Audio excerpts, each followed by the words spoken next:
Okay, good morning, everybody. My Talmud Muvak, Rabbeinu Meli, is not here at the moment. And it's either because he came and left because I'm so late or he hasn't yet arrived. I'm hoping he'll come because yesterday I literally walked out in the middle of the class because my daughter was going off to camp and I wanted to see her off. So I'm guilty of being ma'adif, mein Kind, to the Kinder from the Meibishten, which I don't know what to say about that. But that's the Matthias Advarim. That's what I did. So I'm going to start to talk today. I'm going straight into the class, not wasting any time, no introductions. I'm going to mention, as my Milsa de Bedicha say, I'm very bad at the joke department. Tis the Yorta to the Helika Belzer, the Battle of Belzer. The Battle of Rekeach of Belz. He passed away.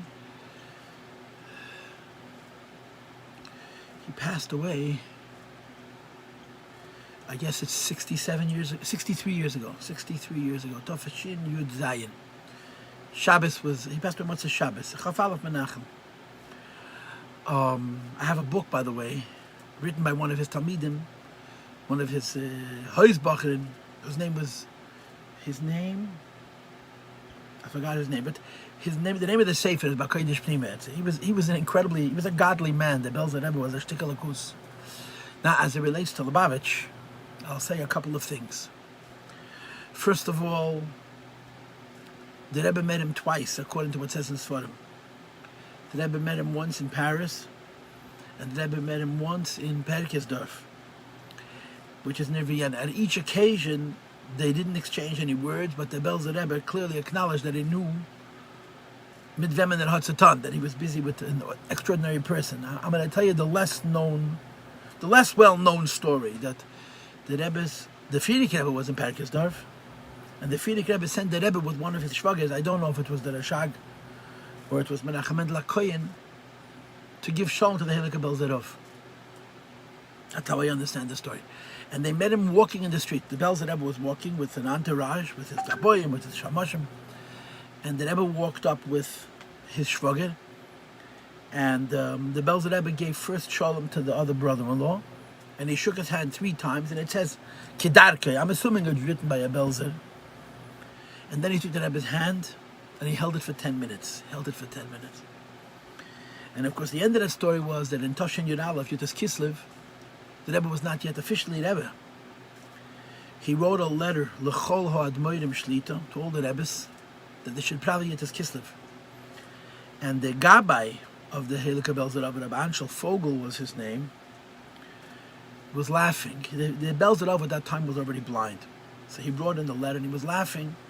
He was like, Naye Yinge Rebbe von Amerika. Naye Jung Amerika. Naye Junge Rebbe von Amerika, Rishidam Rebbe Mabrief. So the Belzer Rav responded and he said to him, Anshel, zieh zurück, take back what you said. And again, the Girzan of Futze is, Du spielst dich mit fire, you're playing with fire.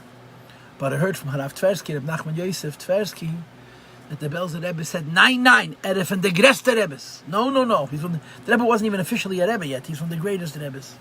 From the greste Rebbes.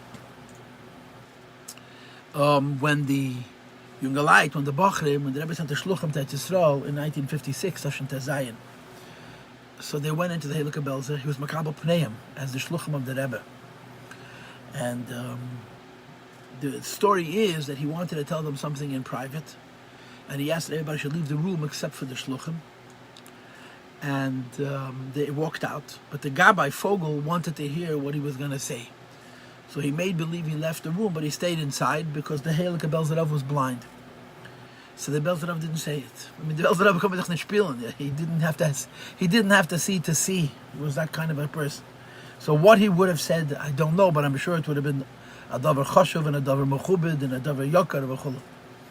And lastly, I heard from someone that's reliable and not at all apt to exaggeration, that every Fabrengen, every Siche, the Rebbe made it his personal business that a copy of the Fabrengen and the Siche should be by the Belzer Rav. Every Fabrengen, the Rebbe said in those early years, until he passed away in 1957, the Rebbe sent him a copy of the Fabrengen and the Maimed and the Siche it was a gear to the Rebbe that the Heilige Belzer Rav should have his Torah, and that the Belzer Rav was nostalgic. The Rebbe, of course, asked very much that people should be mishtatef in the Levaya. There was a very strong connection.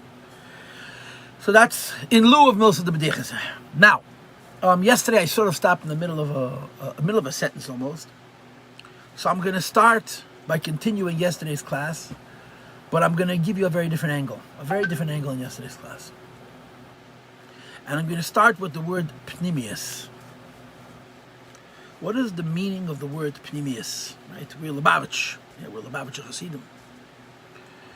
And as such, a pnimi and the idea of pnimius in general is very meaningful to us. It's a pnimius dekavot. It's very meaningful to us. The Alter Rebbe's whole Indian was that Yidden should serve Hashem mit hanemes and it should be mit pnimius. Where the Frierdiker Rebbe in his Siches talks about three personalities: a chitzen and a pnimi and an atzmi. And what atzmi means is not our department altogether. And I don't intend to delve into these three terminologies as they apply to people. I'm going to apply it to our context. What is the meaning of the word pnimius? Pnimius means depth. Pnimius means integrity. And pnimius also means innards. It also means the deepest level of a person.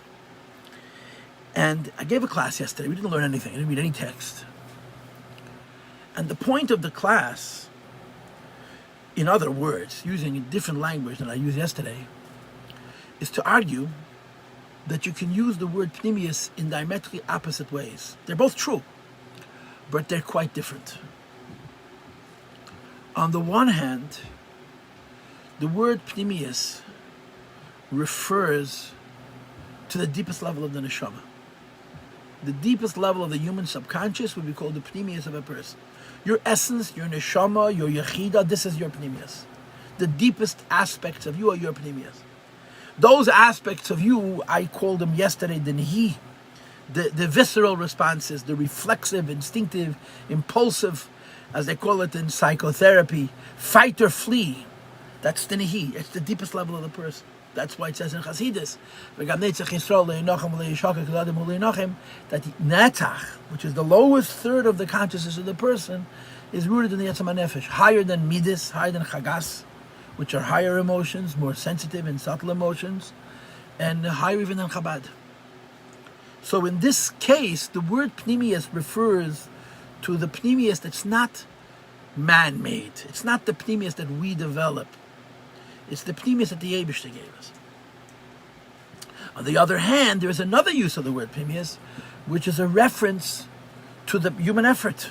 What's the deepest part of me in terms of my consciousness, in terms of my avodah, in terms of my deliberate living, my deliberate involvement with Hashem, and so forth.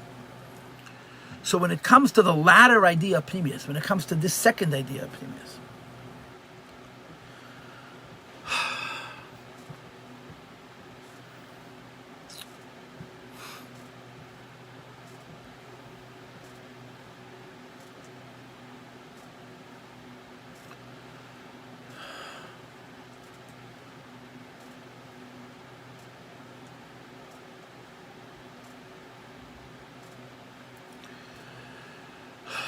is connected to the mind. Yesterday I used scientific terms, whatever it is, terms from Chochmas Chitzenius, the prefrontal lobe, right? It's the very front of the brain, which is the newest part of the brain. They call it in what they call it evolutionary biology. We don't believe in evolution. The Eibishter made leminoi, leminehu. But compared to lahavdil, what we have in common with other living things, this is unique to the human being. And it's the place of deliberate thought, of decisiveness. It's really the place of mayach shalt alalei. My impulse tells me one thing, my brain tells me something different. And that's also called pnimius, but in a very different way.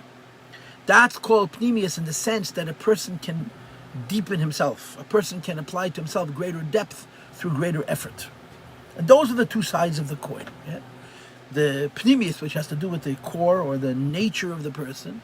And I guess we would say that in this case, nature doesn't necessarily mean animal nature. It can even mean the nature of the neshama. And then there's the pnimius, which has to do with the human effort, with the human avoida. So they're very distinct ideas of pnimius. How does it play out in the Maimed? It plays out in the Maimed when you talk about this principle which is found in the Zohar, which is called Achalifu D'Chtayu. The principle of Achalifu D'Chtayu is you take oil from one midah and you put it into the keli of a different midah. Now, of course, that itself is a ganz elam this. It's not possible to understand how this could be, and it has to do with the idea, like it says in Hemshchaim Beis and Nosei, because of the idea that the Esesfidas are Belima, even the Tzir of Eidus is also Belima, but I don't want to go into it. I just did, but I want to get out of it, yes. So,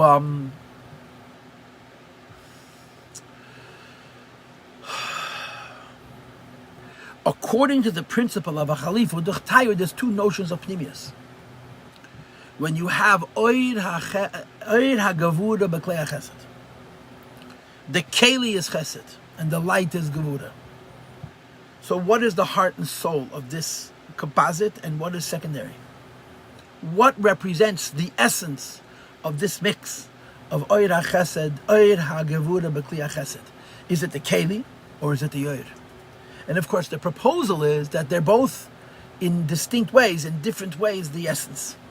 In terms of their character and the unchangeable bedrock, the Keli defines it, because the Keli doesn't change. But in terms of the richness and the sophistication and the avoida, the personal work, and perhaps the idea of Gilui, the Oid is the Pnimius. So the Rebbe is teaching us, and the Tzemach Tzedek says, I mentioned it to you briefly in Perek Beis. I'm going back over it with much greater elaboration here in Perek Dalet. And what are we revisiting? The idea that the first pash of Shema, the Keli, is Chesed, and the Oir is Gevura, which is why from V'ahavta to Levisharecha is 42 words, because 42 represents the Inyan HaGevura.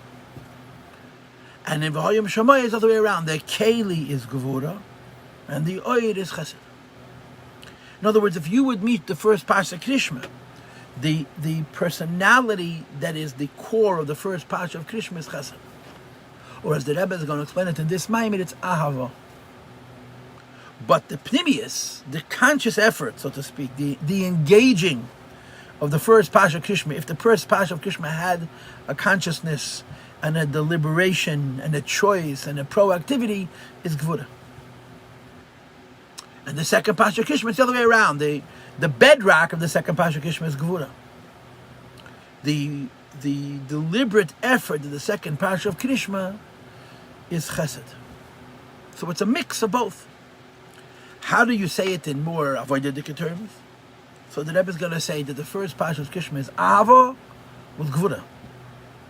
The second Pasha of Krishma is Yira with Chesed. That's how it's going to work. So the foundation, the first Pasha of Krishma is V'ahavta Hashem Elokecha, love. But the expression of that love, or the degree of that love, or the form of that love, or the flavor of that love is Gevura. And the second Pasha of Krishma is the other way around. This is what I tried to share yesterday, and I sort of concluded today. Okay?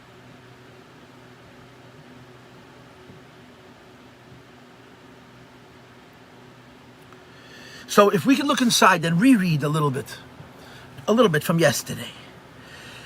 From 2 days ago, that means, because yesterday I didn't read anything. 244. It's, what is it? Let's start 6 lines in. Let's be nice. Or let's be a little bit time wasteful. Page 244, 6 lines from the top. The Isa Bezeh Dezeh says, Achalifu D'Chtayu. There's a concept of the Oira Chesed going to the Kli HaGevura and the Oira Gevura going to Kli HaChesed. However, that's worked out. Upirush Beitz Chaim, the Rizal explains, that this means Eira Chesed Nichnas B'Klei HaGevura, the light of kindness, goes into a vessel of severity. Ve'eira Gevura B'Klei Chesed, and the light of severity, of exactitude, goes into a vessel of kindness. And the first Eira Chesed B'Klei HaGevura would be like V'hoyim Shemaya, and the second Eira Gevura B'Klei HaChesed would be like V'ahavta Shema Yisrael. There, when you base Parshas the Krishma, it explains the 2 Parshas of Krishma. Shema. V'hoyim Shemaya, and the Rebbe explains Shema, the first Parsha of Kriyas Shema, Hu B'chinas Eir HaGevura Sheb'Klei HaChesed, it's the light of exactitude and severity, or in the Maimer's words, of ascent, of running away from the world, and but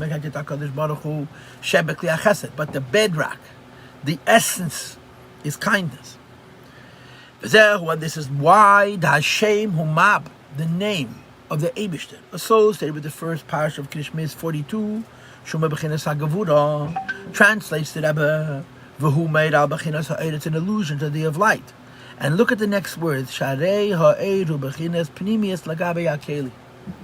light, compared to the vessel, is the concept of pnimius. So if you compare Oyer and Keli, Guf and Neshama, right, which in yesterday's discussion, I compared it to the bedrock of the human condition versus the deliberateness and self-control and mindfulness of the human condition. And I asserted, and I'm not backing away from that assertion, I think it's correct, that they're both called pnimius, but in very different ways. The he of the person is the pnimius, because what the Eibishter created, that's the deepest level of the person, of his subconscious, his personality, which you can't escape. But in terms of avodah, in terms of effort and work and human involvement, what you do with your conscious mind, that's pnimius. So the Tzemach Tzedek says the first parsha of Krishma is called, has 42 words, and it's called a Shem Mab, a name of HaKadosh Baruch Hu, associated with Gevura because of the Oid, and the Oid is Pnimius Lagabi Keli. Which means, and you could sit and think about this forever, that the Tzemach Tzedek is holding. I asked Melly the question yesterday, right? Which is deeper, your basic personality or what you achieve through deliberate, proactive effort, right? Your Nehi or your Chabad. What you do by being deliberate and mindful and directing your person where you wish to direct them using conscious effort.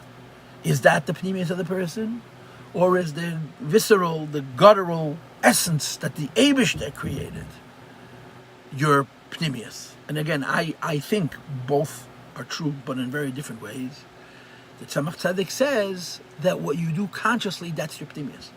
The Oir is considered pnimius compared to the Keli, even though the Keli is what we would call in Chassidus Teva Rishon, and Achlifu D'Chtayu Oir would be called Teva Sheni, but it's through effort. See, it's through avodah, through conscious effort. So the Rebbe says the reason the first parsha of Krishma is connected to Gevura is not because the essence of the first parsha of Krishma is Gevura. To the contrary, the essence of the first parsha of Krishma is Chesed. So why do we call the first parsha of Krishma Hashem of Mab 42 Gevura if the basic, if what Hashem created is Chesed? Because what a person achieves through avodah, what the Rebbe calls in the Maimed, the Oir, the light which is added to the basic definition of Gevura.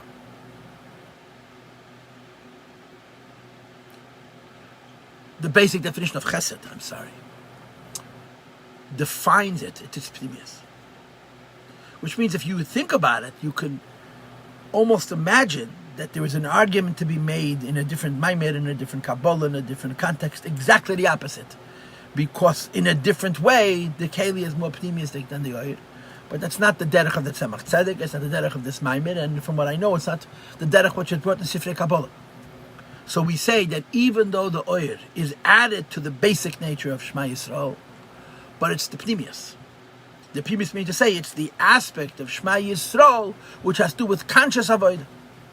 And since the Gevura, the Oir HaGevura, which is added to the Keli HaChesed in the first parsha of Kriya Shema, is the aspect of Shema which has to do with the effort of the person, that's called the pnimius. And the name of the Eibishter associated, the first parsha of Krishma, is based not on the Keli, not on the bedrock, but based on the Oir. The same is with the divine name 42, which is hinted to in the first parsha of Krishma. Pnimius is the depth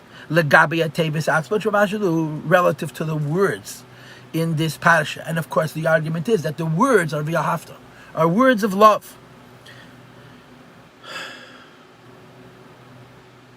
Sharei Hashem einei mefurish b'Torah, the name of HaKadosh Baruch Hu, and in this case the Shem Mab is not explicit in the Torah. V'hateves hamefurashim, the words and letters that are explicitly stated, hein bechinas hakelim, they're the level of vessels. Words and letters are the levels of vessels. Therefore, hakel yu bechinas chesed. And I'm going to add one word. Even though the vessel of the first parsha of Krishma is chesed k'mishikos, or bashas of Yahafta, and Yadua the Av is chesed. Everybody knows that Av is chesed.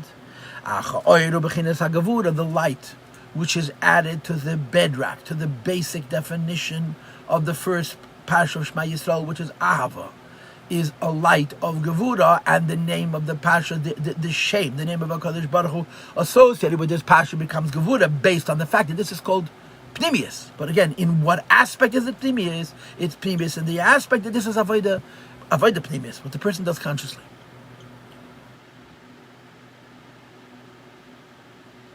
Like the Abish is named 42, which is not explicit in the Parsha. It's only hinted in the Parsha because it's the Pnimius, it's the subliminal part, but you don't see so directly. In the Parsha of Hoyim Shemei, the other way around, the bedrock, the Keli is Gevura, and the Oid is Chesed, Kedelekamon, and Yitz Hashem, says the Rebbe, as I'm going to explain later. He doesn't explain it in the next. The rest of this paragraph address of Yahafta. He doesn't talk about V'hayim Shemei, but he says, I'm going to get back to it later on. So, I hope that it was clear. And I put something into the Maimeh which is not in the Maimeh, right? The Rebbe just simply says that what you do is Pnimius versus the Keli. The Oid is Pnimius, the Keli. But I wanted to give you a sense of balance, or a sense of complexity, a sense of, in Yiddish, nitazei poshet. It's not so simple in terms of this dichotomy, of this duality. And again, I believe that I'm doing you a favor by doing this, because I'm giving you an appreciation of what's going to come later on in the Maimid. But the Rebbe's position is clear, that the Oid is considered Pnimius agabe de Chitenius, which is why it's only Beremes. And the Rebbe says, Ubi Radvan. Let's explain it. And the Rebbe is going to talk about the first Parsha of Krishma. What's he going to tell us about the first Parsha of Krishma? That the first Parsha of Krishma is dominated by the word V'yahavta. As I mentioned the other day, that it says in Chassidus, that V'yahavta is a commandment. You should love, the way it's described in the Hagdam of Sharichat Emun, in the Chinuch Katan. La'aseisam li'ahava. You have to make yourself love, you have to force yourself to love. Then the second meaning of the word V'yahavta is a promise. You will love, do vestly babin.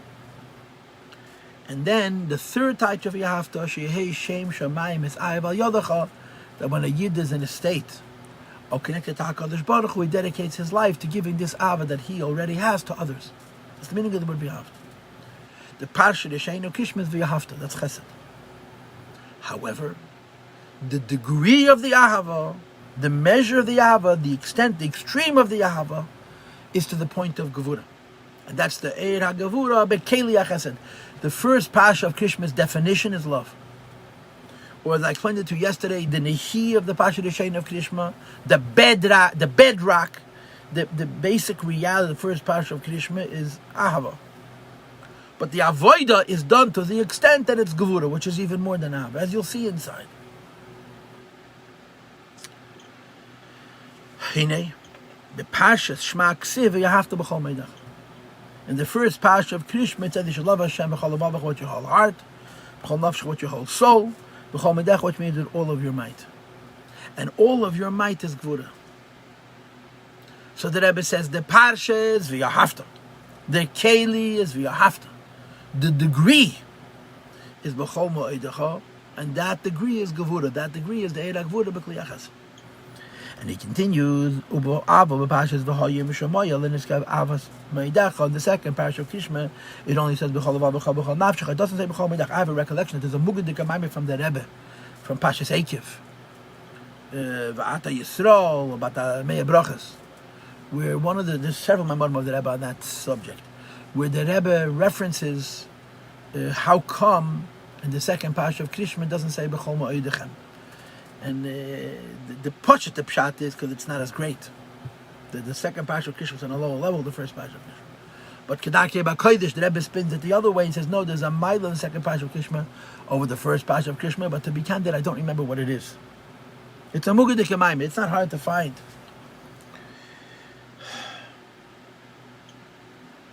Says the Heilig Rebbe, this love, which is done with all one's might, who in Shem Mab, is Gvura. In other words, the Keli, the personality of the first Pasha of Krishma is love.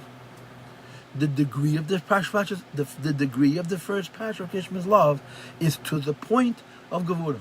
So this is what I was saying. There's two pnimius here. The personality of the Pasha of Krishma is to love Hashem, which is chesed. That's not changing.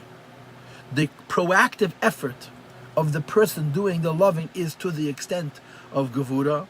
That would be the Eira Gevura, but Kleyach Chesed, and as the Rebbe calls it before, this is considered the pnimius. Upirush. The idea is that ahafta ma'oidecha, you love with all of your strength. Hu bechinas ahava shebeli gevul, it's an infinite love. Shezeh upirush ma'oid. The meaning of the word ma'oid means without an end, infinite, no limit. Retzena lemer beli gevul has no limitations. Hainu, in other words, lemaila mehagbolas hakli.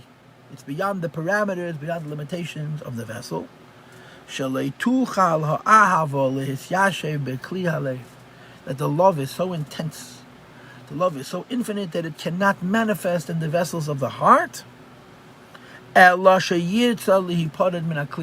is so intense, is so strong that it would like to go away from the vessel. The personality of the person, the personality of the parasha is love. That personality is a definition, right? And when it's focused on HaKadosh Baruch Hu, it's a relationship. My personality is love, and I love God. That's called a keli. It's called a keli because it's not just I love God, but I love God. In other words, that the relationship with HaKadosh Baruch Hu is defined by the definition, or by the personality, or by the character of the lover, which is the keli. B'chol ma'odecha means you love Hashem, but you love Hashem to the extent that you don't want that there shouldn't be a you. You're going beyond what you are. That's the Gevura aspect. She'roitz yirtze li'pared min hakli, wishes to go out of the keli, v'likolol b'makei achai mein sei baruch Hu, to become included in the source of all life, which is HaKadosh Baruch Hu, which is Elokus. The kula kamek la mamash chshiv, kibet HaKadosh Baruch Hu, everything is nothing. Okay, tislahet v'tislahev hanefesh, and he's referring to Tanya chapter 50, right? I just skipped a couple of lines. This is a love which is higher than all other loves.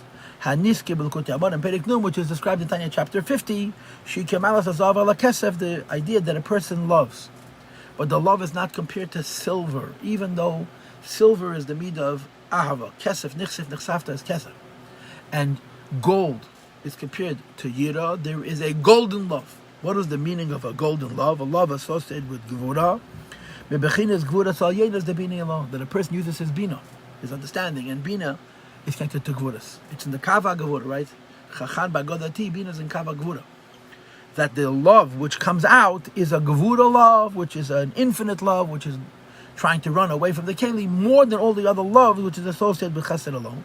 That even though it's his bonus b'gdul saying say baruch, it's coming through the mind, and the mind is limited, the mind is deliberate, the mind is ego, but nevertheless the contemplation of the mind is in kula kamek lachashiv mamish, kol mamish chshiv, everything is nothing, and the response to this his bonus is not a love contained by the keli, but a love which is transcending the keli. Tislahed v'tislahev hanefesh, the soul becomes inflamed and impassioned. Li'ikar teferes gedulosei v'chuli, to the grandeur of the beauty of the greatness of HaKadosh Baruch Hu. V'li'pared be'apsila ve'etim, to depart from the wick and the wood and the fuel.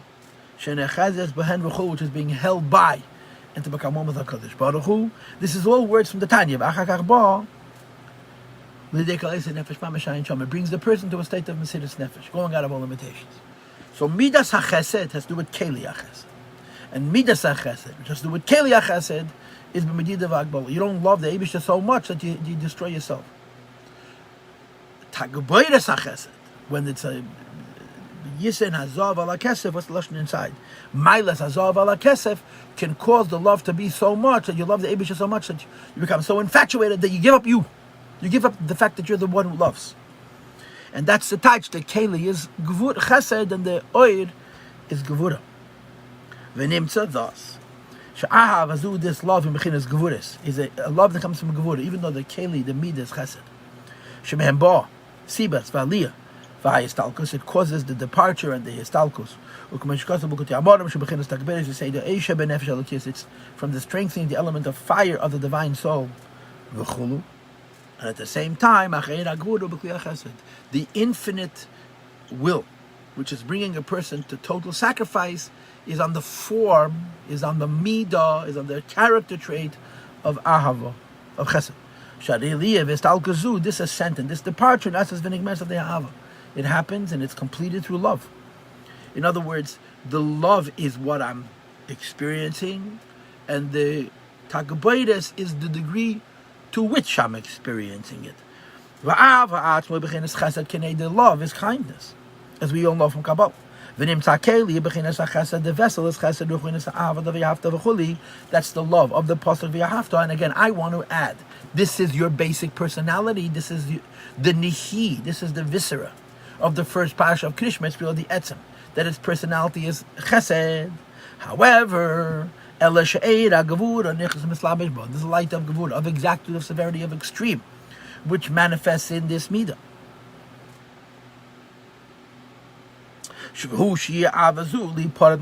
That you should love so much that you, in effect, give away your own self.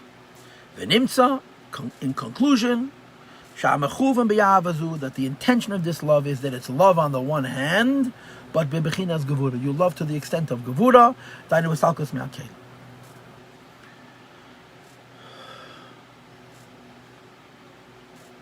The kavana zu bechinas ha'el, the degree of the love, which brings to histalkus, which is gevura, is in the oyer. Even though the love itself, he bechinas ha'keli, which is the vessel, shal yoda nishla mechuven zeh, through which this intent is realized in bechinas chesed kanal, but the extent of it is gevura. Okay, so what I do today? I went over yesterday's class. I added another spin. I added the word pnimius, and I gave you two looks at the word pnimius, and then I read the second half of the perek. The idea that the keli is chesed and the midah is the pnimius, the oyer is gevura, and it's basically Tanya chapter 50. We'll come back tomorrow, and we'll talk about it. Good morning, and Meli.